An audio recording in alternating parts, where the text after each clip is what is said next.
Hey, this is Cancer Unscripted, a place where young people talk all things cancer. The good, the bad, the unknown.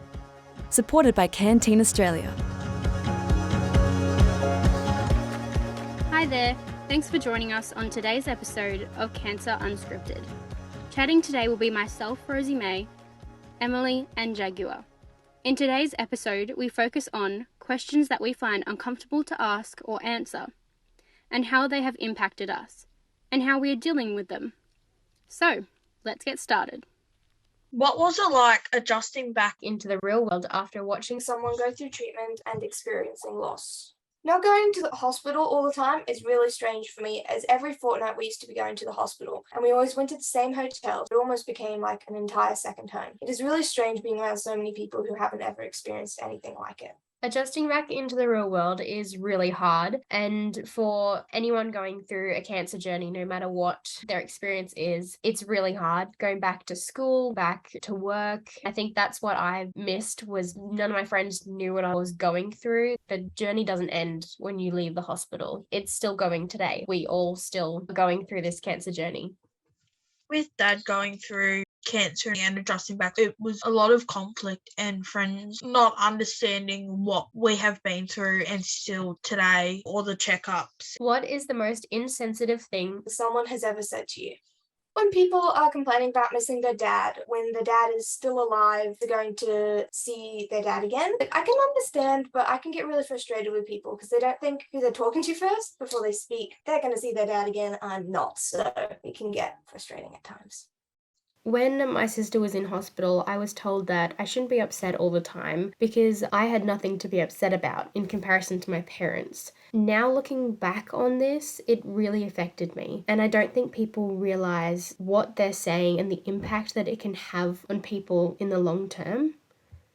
When Mum or Dad used to say, you just have to adjust to the new normal, I just found it hard to get my head around that phrase, and still today everyone says it annoys me. Do you have any regrets?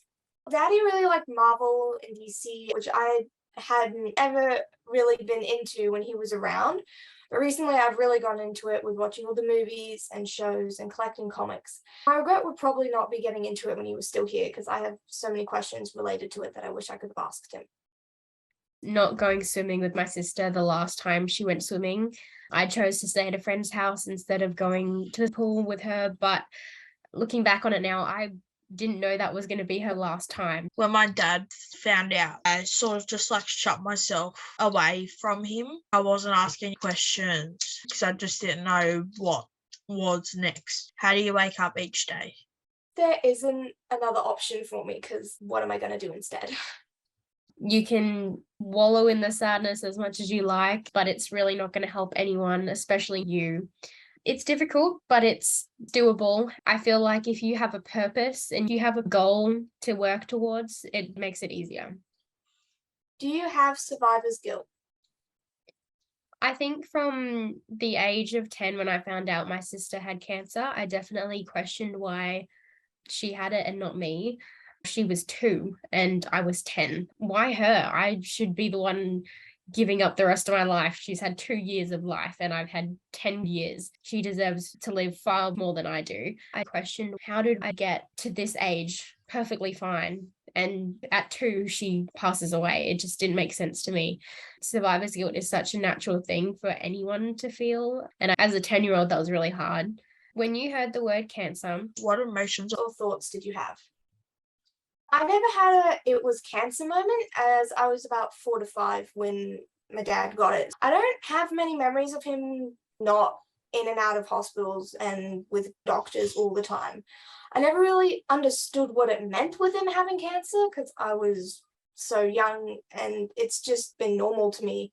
I didn't really understand what it was. I'd heard of cancer before, but I remember being in the waiting room, seeing the clock at 2 a.m. and just seeing my parents start crying. I don't think I had an exact moment where they said it's cancer. I think every day there was another piece of information that would come out slowly until I could grasp the fact that it was cancer. As a 10-year-old, I was so optimistic and I was like, oh, she'll be fine. I just thought that everything would work out. When I heard the the word cancer, I was sad. I started bawling my eyes out, and I just remember everyone just start crying. I also didn't understand what it meant because I never really had anyone like that sit down with me and say a family member has cancer. What is the nicest thing anyone has ever done or said?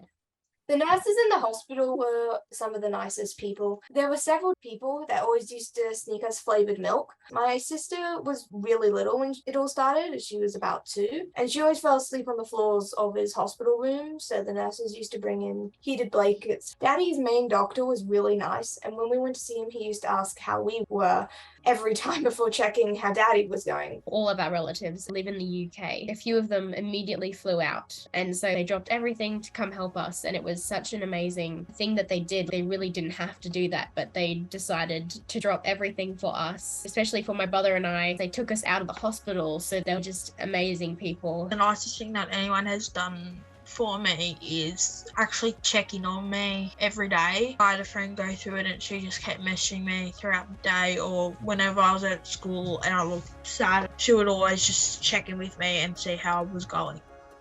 Thanks for tuning into this episode. If you or someone you know are looking for support, visit canteen.org.au. Stay tuned to our channel for our next unscripted chat.